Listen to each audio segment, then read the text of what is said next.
Afternoon mga bro. Yun, medyo magandang-ganda na ngayon ang klima. At ang kalangitan ay walang kaulap-ulap. Yan mga alaga natin, mga gutom na. Kalabas-labas ko lang sa trabaho. Time check, 2:11 na ng hapon. Ayan, lilinisin ko lang to. Babawasan natin itong tubig-tubig na to. Tapos magpapakain tayo ng mga alaga. Balik ako after ko mabawasan tong mga ito. Okay? Yun mga bro, tapos na tayo magbawas-bawas ng katubigan dito. Yan, kahit pa paano nakaulapati natin, mga gutom na. Kaya papakainin muna natin itong mga ito. Aray nako, ang likod. Kalahati na lang yung ating patuka. Pakainin muna natin itong mga ito kasi may mga inakay na pinapakain to. And dito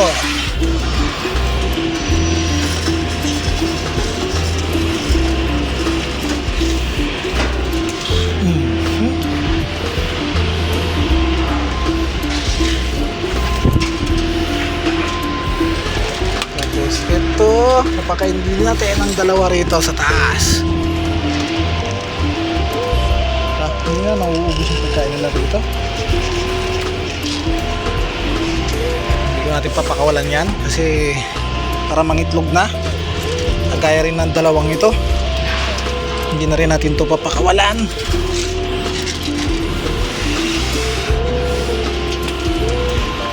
Tapos yun dito sa baba. Excuse me po. Ayan, papakain natin dyan.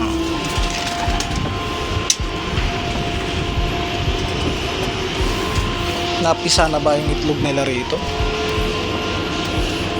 Itlog pa din. Hopefully mapisa. Mga 10 sa Agis siguro yan. May mga 5 days, 10 to 15 kailangan pisa na yung itlog na yan. Laga natin isda. Mga gutom na rin.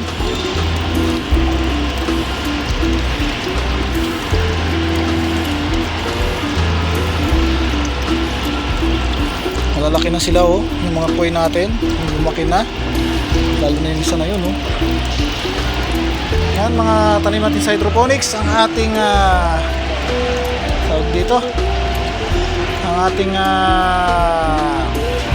sitaw, yan, bulokbate, ayun sibuyas, yan, ganda rin ang tubo ng sibuyas natin dito sa hydroponics. Sa aquaponics, same pero tumubo na pala yung ating isang isang tanim dito na sitaw. Dito wala pa. Hindi na ba? No? Hindi pa lumalabas. Ito lumabas na. Lumaganda na yung dahon ng ating mga bulokbate oh. Naulan lang kasi kahapon. Maghapon ng uulan. Pero ngayon maaraw na naman. Ngayon ang ating mga sibuyas dahon sa aquaponics. Kung i-compare mo sila, yung kagaya nga rin sa mga alokbati natin, madilaw rito. Medyo madilaw rin nga yung sibuyas dahon natin dito. Compare dun. Nakakalipat-lipat natin, maberde talaga yung dahon niya.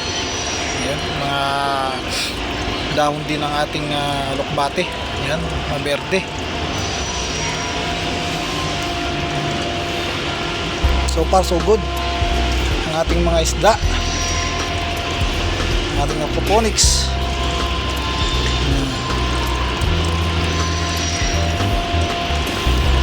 Ito ba ang ating i-update mga alaga ating kalapati. Ayun, yung dalawang pichon, sanay na silang lumabas dyan.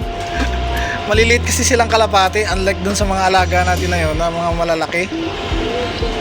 Maliliit silang kalapati kaya nakakalusot dun sa trapdoor. Hindi na trapdoor, naging door na lang para sa kanila kasi mga payat sila. Unlike sa mga yan na malalaki, kaya hindi kasya dyan. Hindi kasya yung kanilang pag nabuka. Gutom na gutom.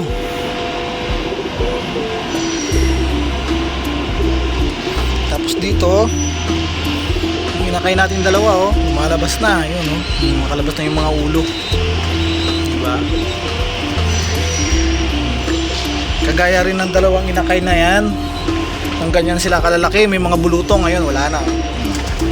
Bulutong sa mukha, ngayon wala na. Tumanda na yung mukha. Diba?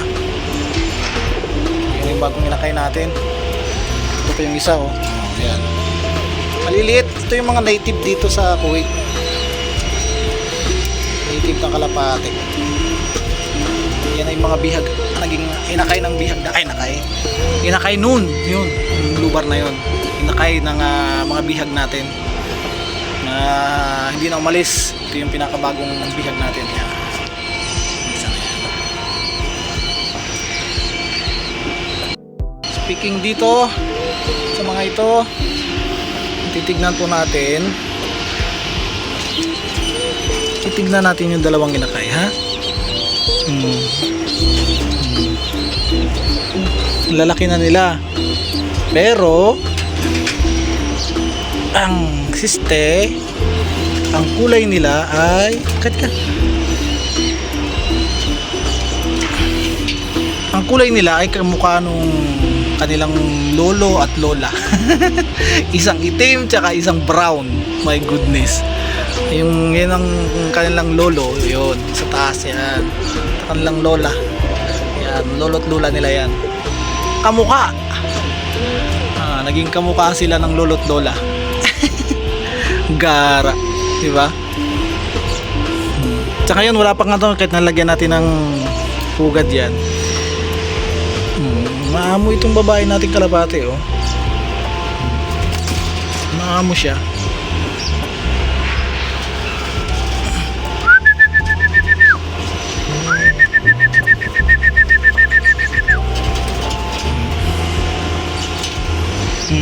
Kaya na.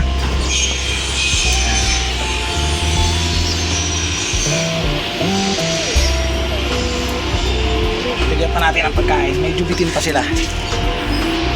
Ito pa. Ayan na. Tapang eh.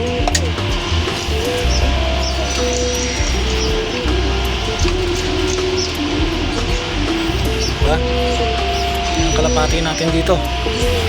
Ngayon, malapit na rin mapisa yun. Lagyan ko lang ng tubig. At hindi ko kailangan diligan itong mga ito. Wow! Itong kamuti natin na nilagay sa lupa. Yan. Sumusli na. Hopefully hindi tirahin ng mga kalapati natin. Yung tanglad natin na tinanim doon, yun, oh, buhay na. At yung abukado na katabi, yun, magkakadahon na rin. Ayos na ayos yan.